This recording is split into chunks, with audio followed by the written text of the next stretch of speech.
Well, hello YouTube. We are out again on the XR Hooper here. We're just pulling off of 129 outside of Blairsville before you get to Vogel State Park, and this is Wolf Creek Road, and this is going to do some exploring on some gravel. I haven't been on this particular road yet, but you know, this is gravel country here. And this is going to come out over by Suches. It's going to come out onto 60. And then we'll go back the other way. So yeah,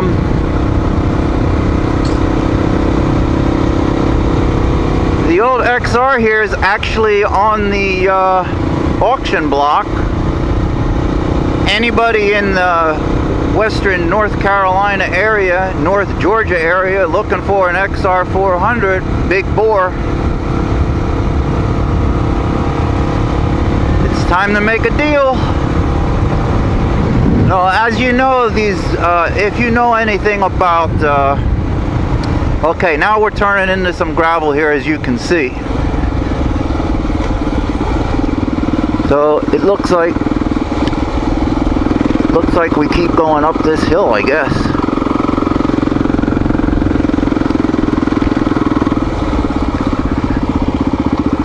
Now, I don't know, Wolf Creek Trail.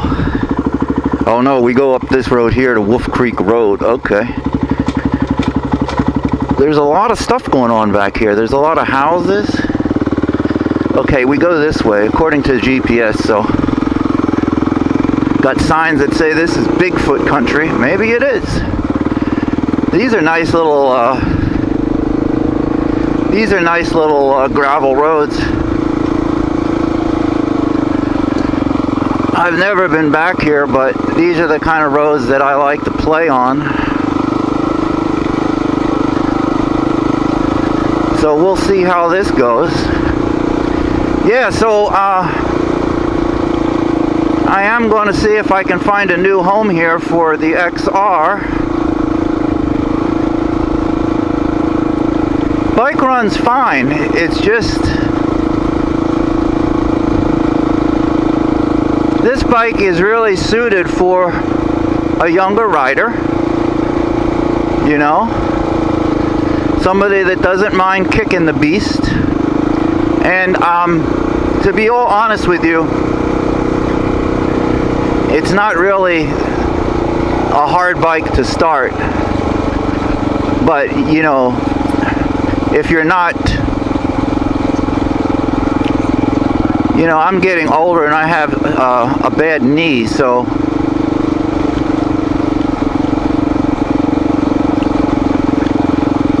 and this is a tall bike. This is like 36-inch seat, so if you're vertically challenged, you know, I understand it's not fun when you can't reach the bottom. This is, you know, as high as a KTM or a Husky or like a WR250R. They do make lowering links, but it's only going to take it down an inch. This is really pretty back here. Like I said, this is off of 129, just before you get to Vogel Park. There's just a lot of gravel back all around here. So yeah, this bike needs new plastics. It needed new plastics when I got this bike. That's why I just decided to paint this bike green. But you can easily turn it back into a red and white XR if that's your thing.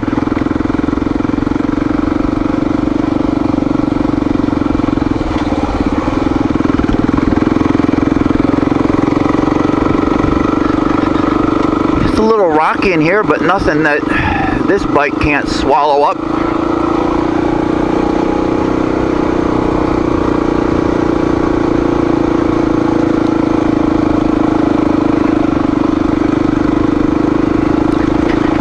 This bike is street legal, of course, but it's never really seen a lot of use. It's never had a speedometer on it. When I got it, I put a meter on it, but this bike is in kilometers, which is no big deal. I'm used to that. But as you know, most XR400s are dirt bikes, and they just come with an odometer that only goes up to like 1,000 miles. So I mean, it's sort of useless if you think about it. Now, I was told that the previous, well, not the guy that I bought it from, but the guy he bought it from did the big bore kit. A lot of camp like spots in here. That's a little bridge. There's a creek down there. This is a really nice little area. I mean, you could camp in here, I would think, without too much sweat. And this is not far off. The Smoky Mountain 500 is not very far from this particular track. That goes down by Helton Falls. That goes through Suches.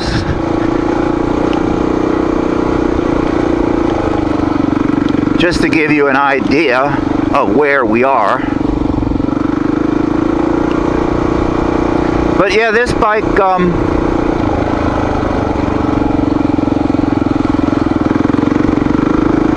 I sort of turned it into a small adventure bike. I still have the original XR gas tank that goes with the bike, but I can't imagine why you want to just play with 2 gallons when you have 4 gallons. So this gives you a nice range of like 200 miles.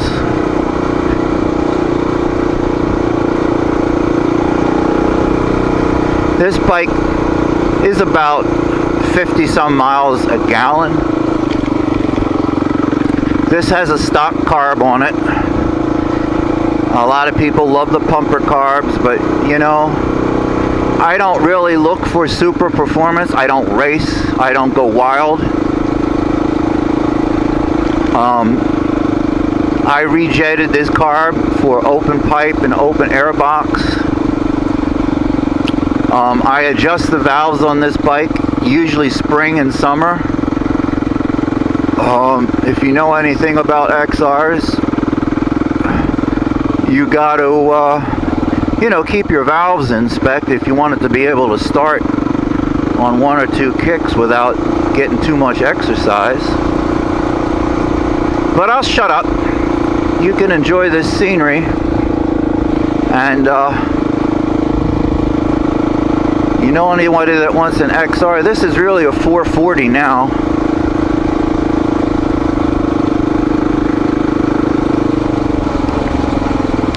Oh, that's a little campground area right there. See, that's another one. Somebody's got their lean-to set up. Ooh, didn't see that big puddle, but it washes the rims.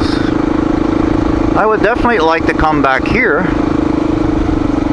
bring the camping gear. You really have sort of a pick of anywhere along here, and there's a nice little creek down there you can wash your dishes in.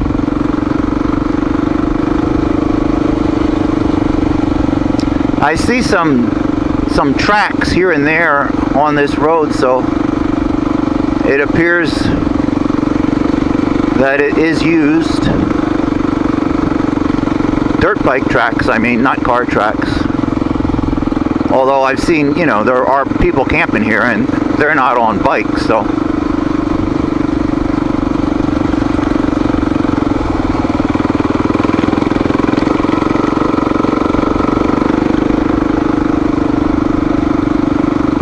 It's like we're gaining a little altitude.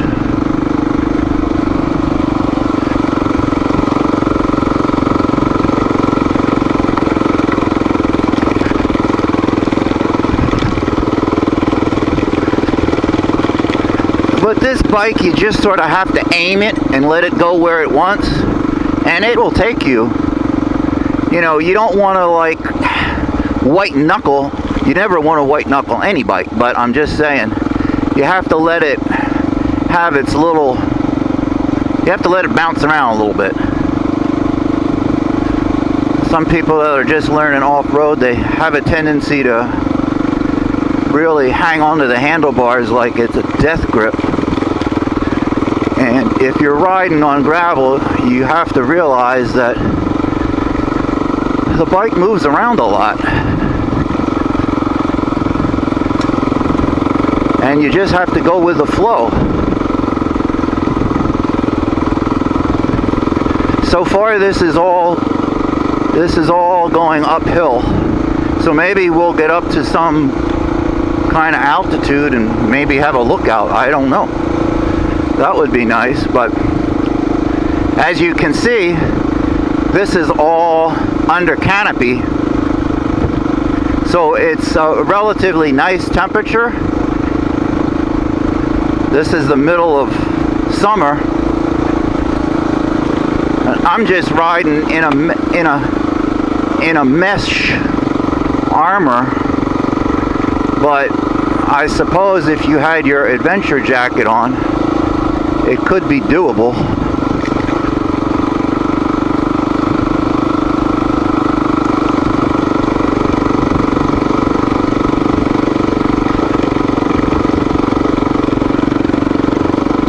It looks like this road has a lot of water, has some water erosion signs on it, but it's not super heavily rutted, which is good. Now this is all relatively newer gravel.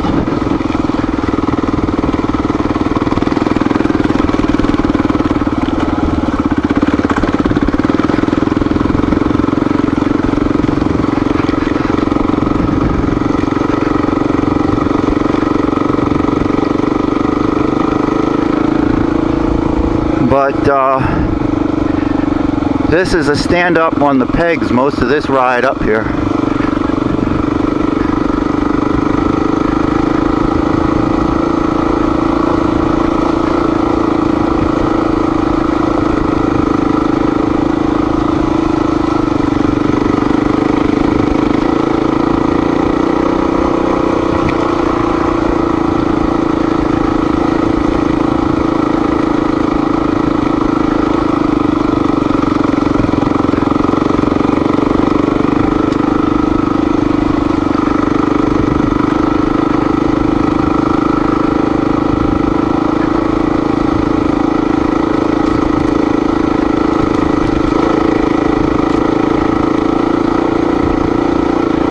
This is a steep hill. I'm not going to lie to you.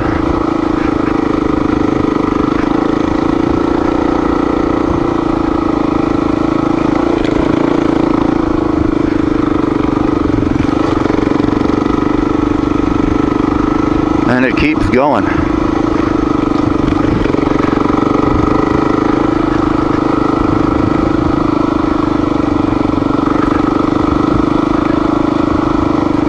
Now it's calmed down a little bit.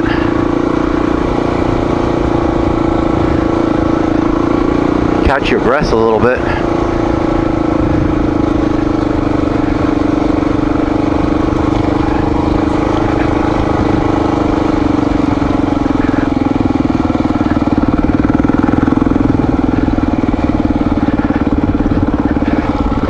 Oh, wait a minute here.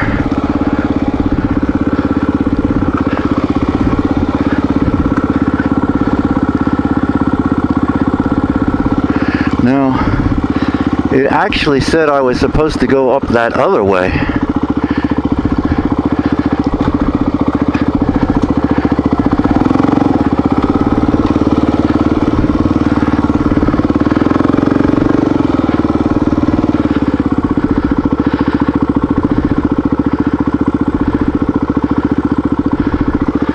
I'm going to go this other way because my reasoning is that this other way, this is more of a major road, and that other way looked like it was really getting a lot smaller.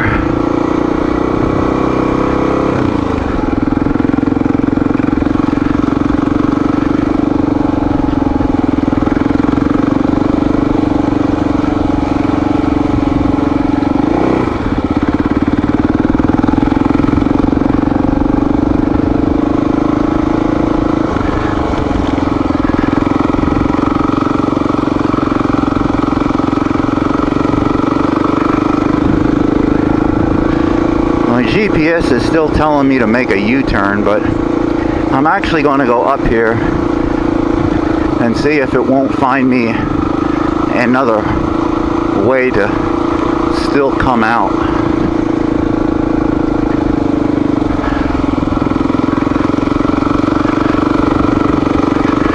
I usually prefer to stay on a more heavily traveled road,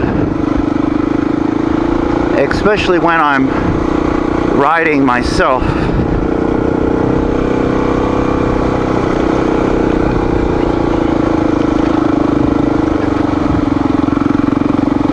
We got some people looking for mushrooms or some stuff.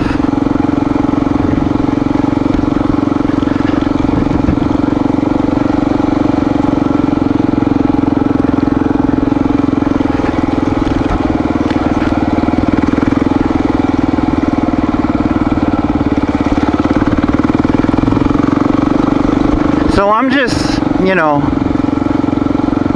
going to see where this takes me. If it's not, okay, this is coming right out to asphalt. So maybe I do need to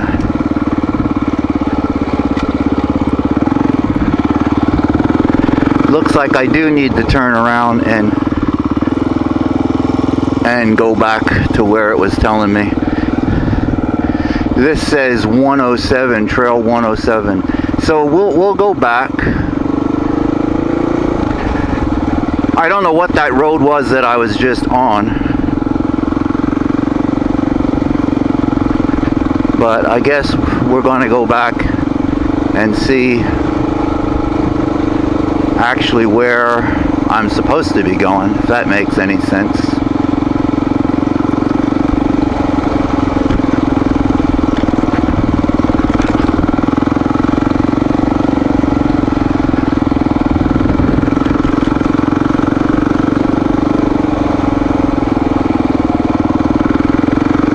I guess these people are camping out here.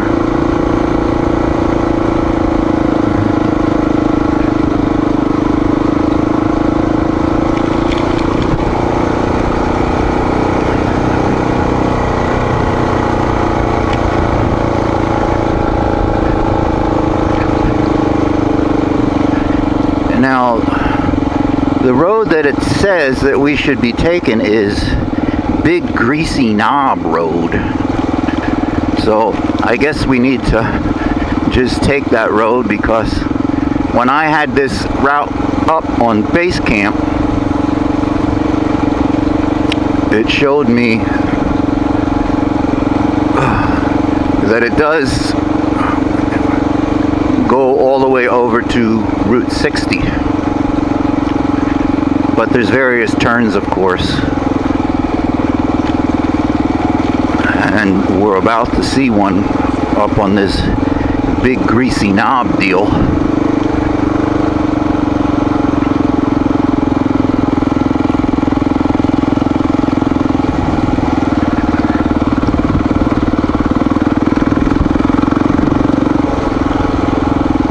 Now, when I crossed that other road back there, it had a marker that this was 107.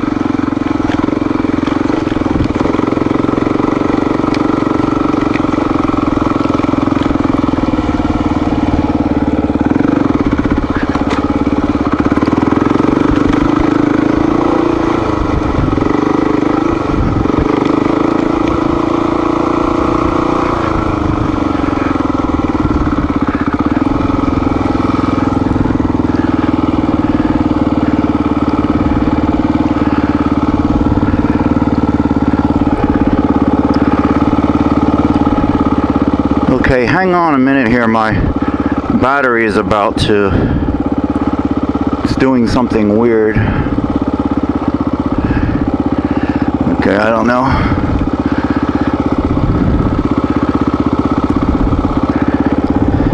I'll get back to you in a second.